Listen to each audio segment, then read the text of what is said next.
Hello guys, आपका स्वागत है मेरे चैनल पे।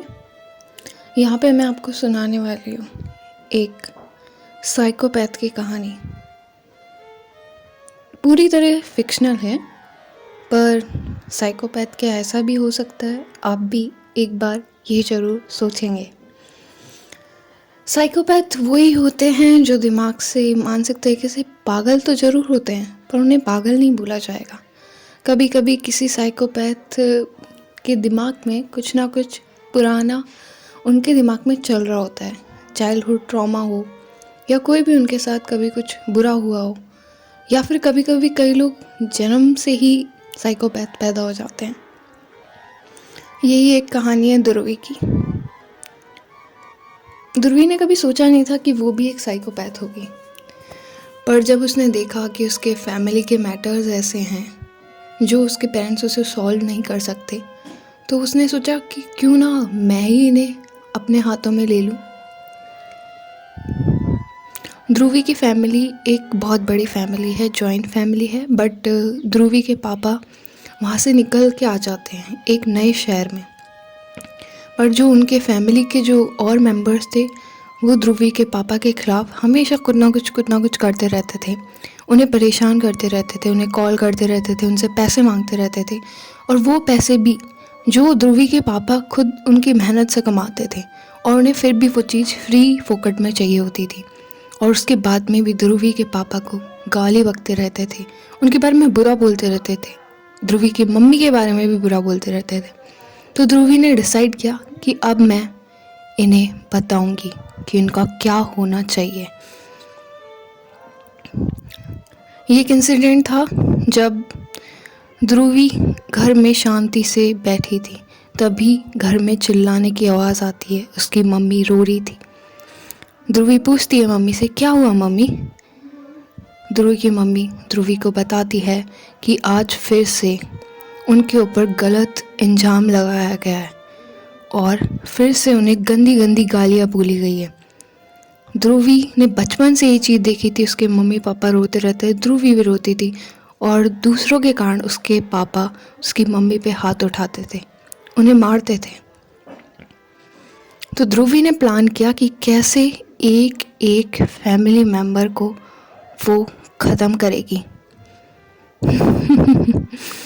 ख़त्म मीन्स पूरी तरीके से ख़त्म। उसने सोच लिया था कि इनमें से इनके बच्चे से लेकर बूढ़े लोग कोई नहीं बचेगा। उसको अपने दादा से भी नफ़रत हो गई थी। उसने अपनी मम्मी से सुना था कि कैसे जब उनकी मम्मी घर में आई थी तो कैसे उनके दादा ने उनके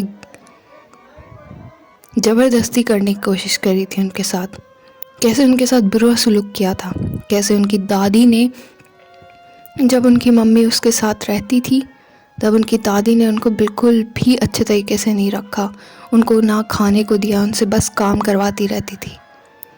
तो ध्रुवी ने प्लान किया कि पहले वो इन बूढ़ा बूढ़ी को ही टपकाएगी, बाद में दूसरों से बदला लेगी।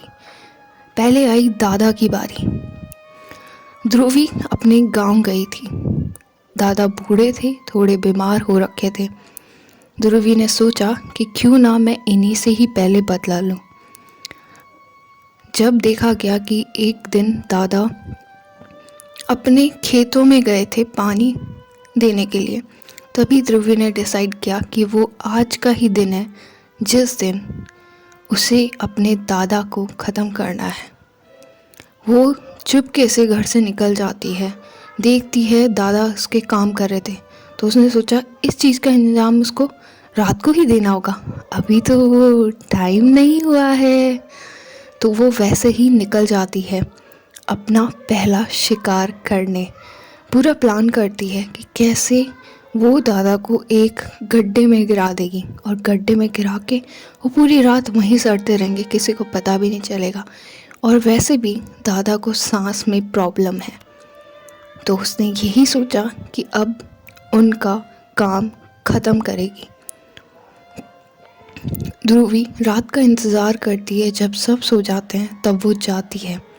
रात के अंधेरे में उस सहसाती हवाओं में देखती है कि अभी भी दादा बैठ के वहीं पे ही पानी को देख रहे हैं। और देखती है वो अपनी बीड़ी का कश ले रहे हैं। ध्रुवी जाती है दादा के पास। दादाजी आप यहाँ क्या कर रहे हैं अभी तक? चलो घर चलो, खाना बन चुका है, आपने खाना भी नहीं खाया होगा। दादा उसे देखकर बोलते हैं कि तुम इधर क्या कर रही हो? उसने बोला कि नहीं, मैं आपको लेने आई थी। तभी दादा उसे बोलते हैं अच्छा मैं चलूँगा, थोड़ा सा आगे और देख के आ जाता हूँ। बस ध्रुवी को यही तो चाहिए था कि वो आगे देख के, और जिधर की साइड वो जा रहे थे वहीं पे ही एक गहरा गड्ढा था, और उस गहरे गड्ढे में बताया भी जाता है कि 2-3 सांप भी रहते हैं। तो ध्रुवी को लगा यही एक सही है रास्ता जहाँ से वो उन्हें ख़त्म करके चुपचाप चली जाएगी।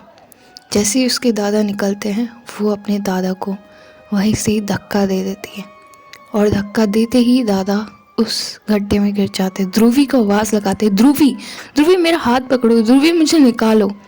ध्रुवी एक ऐसी मुस्कुराहट देती है उन्हें कि अब आप नहीं रहोगे यहाँ पे, अब आपसे हमें छुटकारा है। वो चिल्लाने लग जाते हैं तो ध्रुवी उनके ऊपर पत्थर फेंक देती है, और जैसे ही पत्थर गिरता है वो उसके दादा के सर पे गिरता है, और सर पे गिरते ही दादा बेहोश हो जाते हैं। और तभी वहाँ पे सांप उन्हें काट लेता है, और ध्रुवी का दादा की वही मौत हो जाती है, और ध्रुवी उन्हें हंसकर देख रही होती है। वहीं से ही वो अपने घर की ओर निकल जाती है और चुपचाप बिस्तर में सो जाती है। सुबह उठ के पूरे गांव में हल्ला हो जाता है कि देखो देखो देखो ये क्या हो गया। सब आते हैं, सब देखते हैं।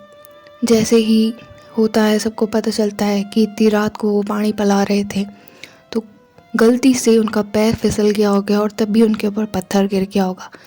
तो किसी ने तहकीकात भी नहीं करी, और गांव में इतना कोई करता भी नहीं है। तो वो चुपचाप सब लोग अपना काम करने लग जाते, क्रियाक्रम करने लग जाते हैं। वहीं सब रो रहे होते हैं, पर ध्रुवी नहीं रोती है।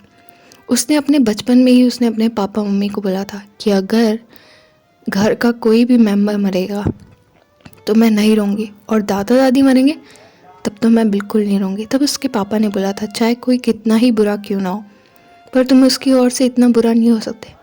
पर कभी कभी इंसान को इतना बुरा बनना पड़ता है, नहीं तो फिर वो कभी अपनी ज़िंदगी में जी ही नहीं पाता जिस गिल्ट से वो होता है। क्यों मैं ना लूँ इंतकाम, क्यों मैं ना लूँ बदला, क्यों मैं रहूँ यूँ चुप, क्यों मैं ना करूँ ये सब।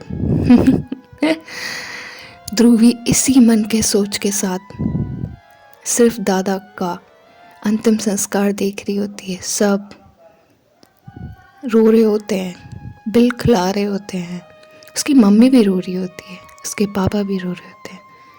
यही तो चाहिए था आप लोगों को, वो मन ही मन सोचती है। फिर भी आप क्यों रो रहे हो? सोचती है कि शायद उन्हें भी मन में खुशी मिल रही होगी ये सब देख के।